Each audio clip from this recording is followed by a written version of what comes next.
I speak with nothing but the absolute utmost respect when I say this, but every single branch of the military is a gang, except the Marines. They are a cult. So does it surprise you that veterans end up in other gangs once they get out of the military? Today we're going to be talking about just that. Veterans in gangs! Veterans in gangs!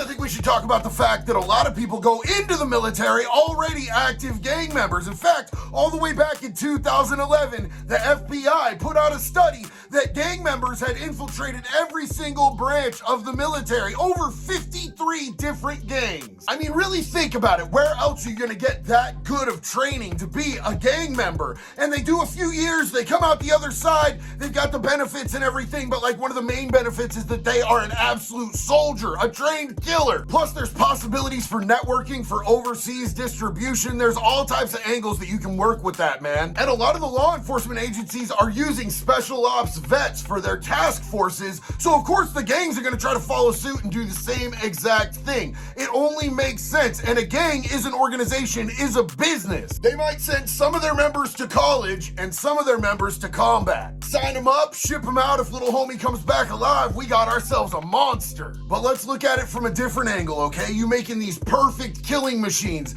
these soldiers that do whatever it takes to get the job done. And then when they get back, after they sacrifice so much, the government turns their back on them and betrays them. Can you imagine how that has to feel inside? Of course, some of them are going to turn to the life of crime to get what they have coming to them. The people that they went over there to sacrifice their life and their time for, don't give them the proper due respect. They're not given the opportunities that they deserve. Our government does not fulfill its end of the agreement. They're not given the medical treatment, the mental health treatment, the financial assistance that they deserve, that they absolutely earned. So what are you gonna do? I'll tell you what I'm gonna do. I'm gonna get that money at any cost, baby. And that's just how one of my homeboys from my organization that was a veteran explained it to me when we were talking one day. Hold on though, let's do the math on that. 1 + 1 = 2. Oh, yep, that checks out. And I think that it's important to make this distinction because there's an absolute difference between a gang and a 1% motorcycle club, but they are absolutely a part of this equation as well. Whether you riding in on that diamond or you patching in on a set, there are vets in every single organization. And this is just as relevant in prison as it is on the streets. Now that we've laid the basic framework,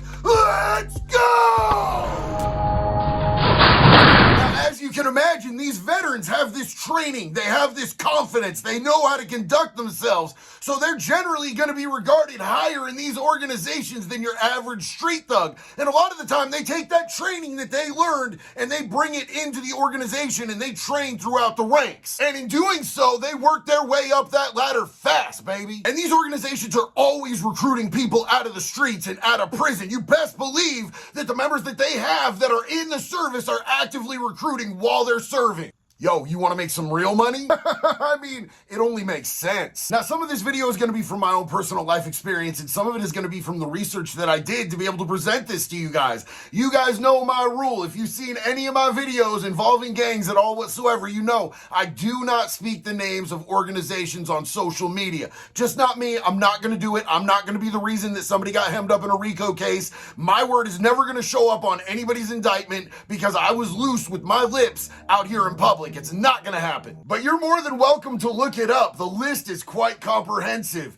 How many MCs, how many gangs have active members in the military, serving, veterans, the whole deal, man? The list of the MCs and the gangs that are using military-based training for their new recruits is longer than a Walgreens receipt on a Sunday. Pretty sure it's because that's their coupon day. I don't know. I don't go to Walgreens much. Now let's crunch the numbers on this real quick. The U.S. military itself has said that 1 to 2% of the armed forces are active gang members, but how many people are active in the U.S. military as of today? 1.18 million! That sounds like quite an army in and of itself. So follow me for just a second on this, and I'm not going to be as enthusiastic about this because honestly, just thinking about it really makes me sad. It chews me up inside. So look, You are just a normal citizen. You don't go in as a gang member. You're just one of us, like an American that believes in this country, that wants to do something for the people, that wants to serve his nation. And you go in there, you go through boot camp, you get shipped out, you serve with your brothers, you have to do terrible things, you see terrible things. You start to get disillusioned about why you're actually over there in the first place. You start to question, does my government really have our people's best interest at heart and in mind? Then you get back here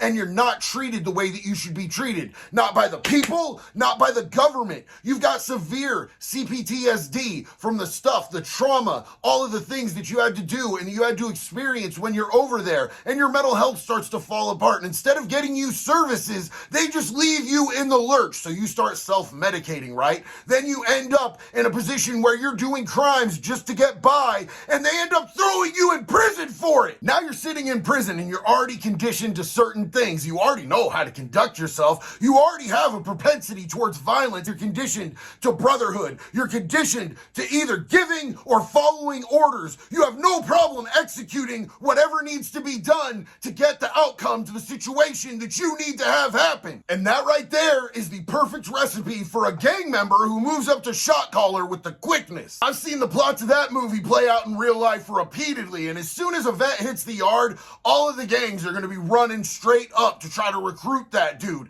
That is the dude that they want. He is an absolute soldier. He is going to get basically the best possible ride in whatever prison gang he chooses to jump into. What is the entire concept of prospecting? Prospecting is basically to teach somebody how to conduct themselves, to make sure that they're loyal, to make sure that they have heart, to make sure that they're capable, to make sure that they can follow orders.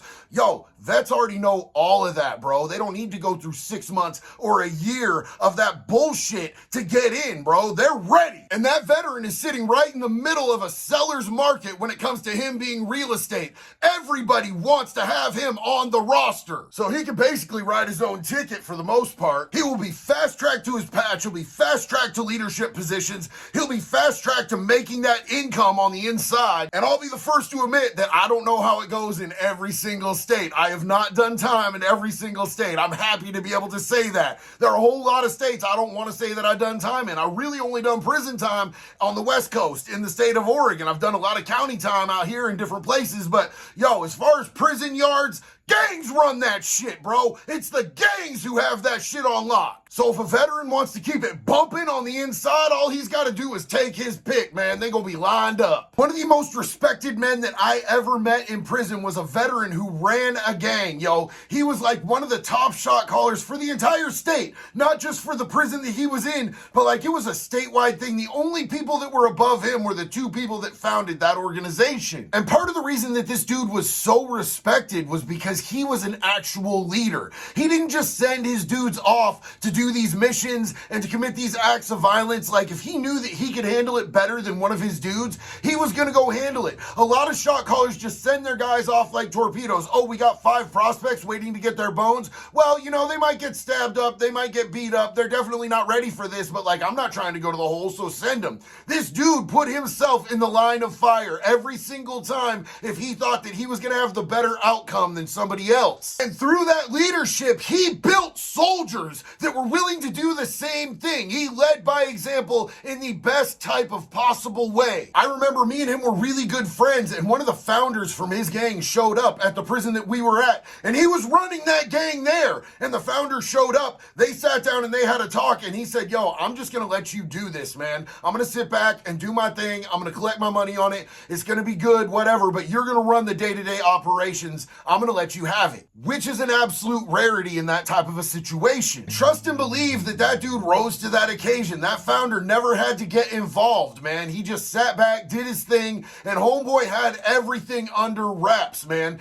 This dude taught me a lot. Even though we weren't in the same gang, I learned from his politics. I learned from his example because he was a great man. And our mutual respect for each other kept our gangs from going to war with each other on more than one occasion. Yo, because there were things that went down. There was stuff that most of the time time, it probably would have ended in some violence, some bloodshed, and everybody in both cars going to the hole. But we were able to sit down, strategize it out, talk it out, look each other in the eye, and shake at the end of it like men. And I still talk to that dude from time to time. He's been out on the streets ever since he paroled, doing good. He owns his own business, he has a family, and he's got his stuff dialed to this day. I remember one time we were in the line for the laundry room going to pick up some new clothes, and somebody behind us said something slick. Dude didn't even flinch. He turned around, directly punched the dude in the throat, then turned back around and didn't even stop his sentence. It was like the scenes in the movies where the guy makes an explosion and he doesn't even look, he's just walking away casually. It was that cool. So as you know, if you watch any of my other videos, man, I have not been in prison since 2010. Been in a lot of county jails, but not in an actual prison.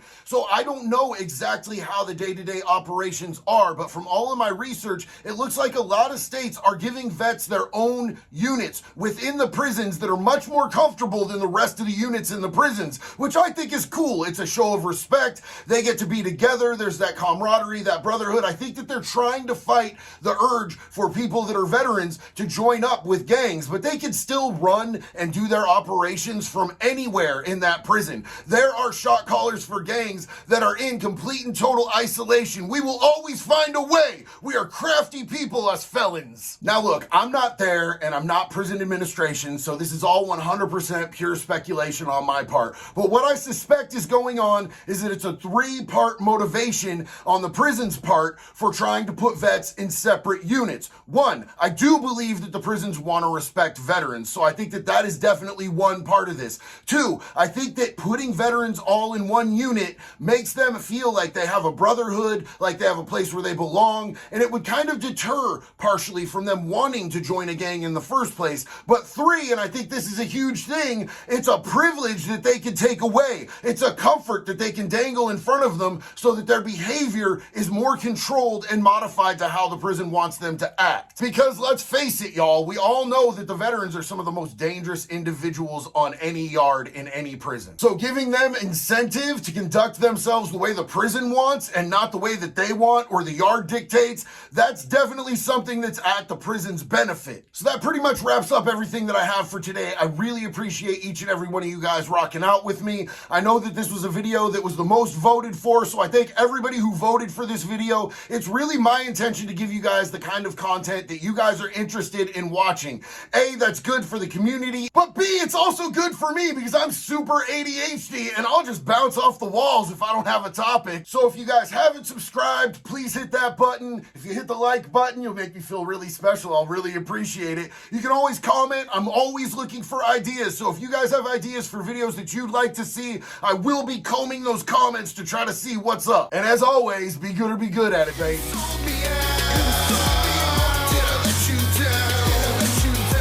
If you get bored, you can stab a chomo. Stab a chomo! Oh!